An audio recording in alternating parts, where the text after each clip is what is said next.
So today is May 1st, and this morning I was able to go to my very first Orange Theory Fitness class since my surgery that I had in October, on October 12th. 6.5 months, and finally I was able to return. And today I've just been having some thoughts about fitness, so I wanted to share those with you. So it occurred to me that I was super blessed. I had a really pretty easy time with my surgery. Now my restrictions were a bummer, and I hated wearing the brace. But really, like I never regularly took pain medication after I left the hospital. Not that I didn't take it at all, but I didn't take it on a schedule and I didn't take it often. And I really have done really well. Like I'm super functional, and I really have done very well. And a big part of that is because I was sort of fit. Like I paid attention to working out and have for years. Not that I'm, a beast or anything, but I pay attention to trying to be fit and trying to be healthy. And it occurred to me that you really never know the battle that you're training for. A battle can just find you, and I don't mean a real battle, a physical battle. Although it might be physical, but I'm saying not a fight. So in my case, all of a sudden one day in July, my spine decided that it was going to just collapse on my spinal cord. And then I had the battle of going through everything it took to get to the point of surgery, and then going through surgery, and then recovering from surgery. And that's a battle. Another battle that a lot of people have been facing over the last year or so is the battle of a virus. Resisting a virus, recovering from a virus. And now all the studies are coming out about how people that were more fit had a lesser chance of having a severe time with the virus. There could be the battle of having to care for a loved one who was sick or injured. And so it just occurred to me that it's important to train, because you never know what battle you might be training for. So now I'm trying to go get some chicken nuggets at Chick-fil-A and indulge a really bad habit that I've started since my surgery, and that is Diet Dr. Pepper from Chick-fil-A, and only from Chick-fil-A. Nobody else does it right. So we'll see how long the line is. Hello. Can I have a name for the order? Yes, Kathy. All right. What can I get for you? I would like a 12-count chicken nugget and a large Diet Dr. Pepper. Did you want the meal or just the nuggets and the? I don't want the fries. Okay, so 12-count nuggets. Yeah. And a large Diet Dr. Pepper. Correct. Any sauces for the nuggets? I'm going in to Nope. make myself a water. Can you make me one too? All right, it's gonna be $8.64. Ooh. All right, and you are good to go. Thank you. My pleasure.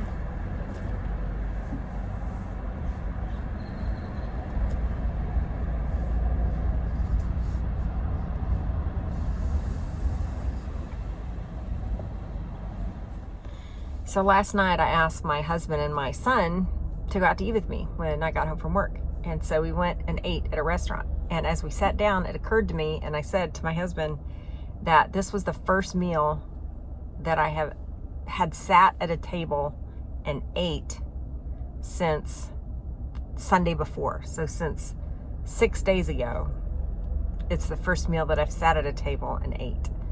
And so here I am, I'm about to eat in my car again. Like all week, I eat breakfast in my car, lunch at my desk, and I eat like popcorn for dinner or something. Anyway, so here I am doing it again. But I'm going to try and do better. So watch me.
So I feed the girls soaked feed every day.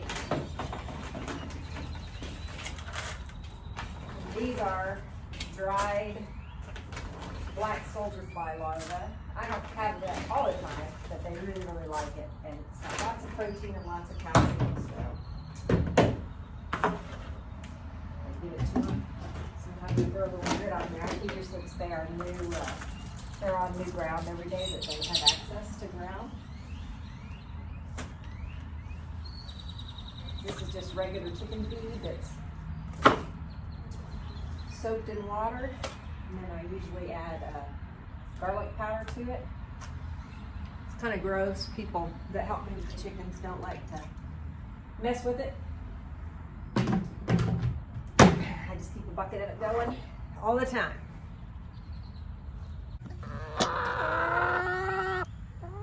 Hey girls, how are ya?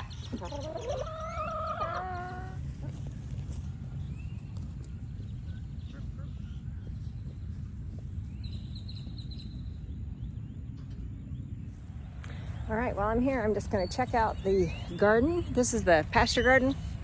I have 6 beds in my yard as well, and but I put an in-ground garden out here on the same pasture where the chickens are. So let's check it out. So here we've got cucumbers, looking good. Of course, we've been having several days of rain. Oh, I see cucumber seeds coming up over there.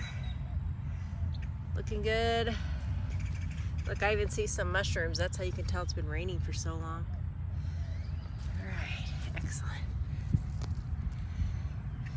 Those are radishes. Oh look, I thought that might be dead and I left it, and look, it wasn't dead, so that's great. Sweet pepper. Up. Here we had some green beans and they died in the late frost, and look, there's one coming up. I replanted them and there's one coming up now, so that's great. Up, there's another one coming up.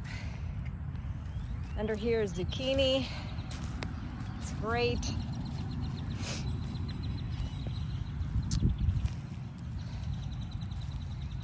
A little basil plant.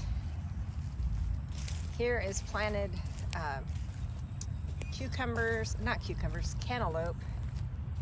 And I planted some starts here, and then I also planted a whole packet of seeds. So those should be coming up.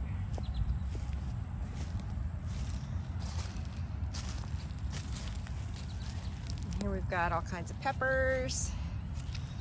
And there we've got some winter squash. And here we've got yellow squash. Have them covered up because of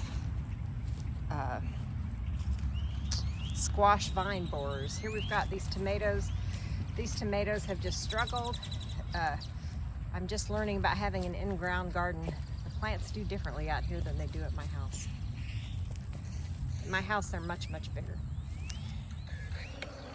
All right, so we've just been out here. We just came out here just to do a few things, and of course, a few things lead to a few more things. And when I say here, I should probably show you where we are.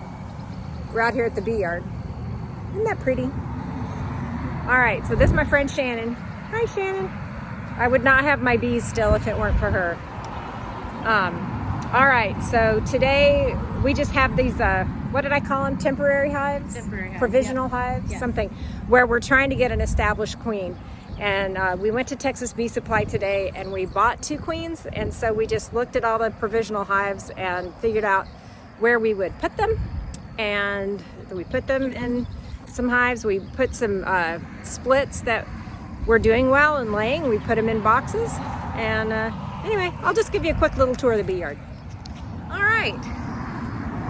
So this is the sticker hive, and that eventually will be covered with stickers. It's just got a few on it now. This is number 4, right? Yeah. This is the purple hive. They're golden Cordovans from Texas Bee Supply. I've had them for a year. They're wonderful bees. Just put a honey super on. Yes, we did stick a honey super on them just so they could maybe start drawing comb. This one is number 2.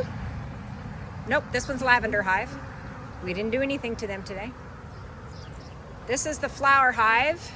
We put a honey super on them today, again, just for the purpose of drawing it out. The nectar flow's not so much happening now, but we bought the supers at Texas Bee Supply today, so we thought, you know, might as well stick them on there. Then this is number 2. We also stuck a honey super on them. This is the blue hive. We didn't do anything to them today. This is the bee hive. Didn't do anything to them. This is one of our green nukes. I would have to move the brick out of the way to tell you which one. I have it labeled under there. This is the Jama hive. We added an Italian queen today to them. This is going to be our resource hive. We gave them an Italian queen last week or 3 weeks ago. Last week we came and the queen had not been released. We released the queen last week and there was no evidence that she was laying. So we went ahead and put another queen in there today. So the thought for the resource hive is to be able to, you know, use resources from it. So we gotta get that one rocking and rolling. This is the Dallas Cowboy hive. We took green nuke number 2 and moved them into a hive box because they were doing well. This is another green nuke that was not ready to move into a box yet. This is Casablanca. You'll notice the movie quote there. Did we get into this one today? We did, Yes, right? we Yeah. did. Yeah. It was good. And she was doing good. All right. And this is the Texas hive. See, God bless Texas. And we moved a nuke into there. So I think that's 10 hive boxes. And We have 2 nukes that are provisional hives, and then the resource hive. Right? 9, 10, 11, 12. Yeah, it depends on how you count it, I guess. Well, we have 2 provisional that are now in hive boxes, Yeah, right? yeah. 9, 10, 11, 12. Yep. Okay. And 2 nukes still. And 2 nukes, and I've got 2 people who want nukes, and so hopefully they'll get to be rocking and rolling, and I can provide bees to someone else. So there you go. There's the bee yard. And now back to town. All right, so we were just pulling out of the bee yard, and then I looked over here at this bush here, and we saw not 1 but 2 swarms. So we are going to try to capture them. So we're putting together what we need right now. Okay, so we put one of the swarms in this pink nuke box, and we put the other one in the yellow nuke box. So we put a frame of baby bees in each one of them, and we put a feeder in each one of them, and then some other frames. So hopefully they will stay. They could very well swarm out of the box. We'll see. So next week when we come, we'll just see if they're still here. Wouldn't that be so cool if they are?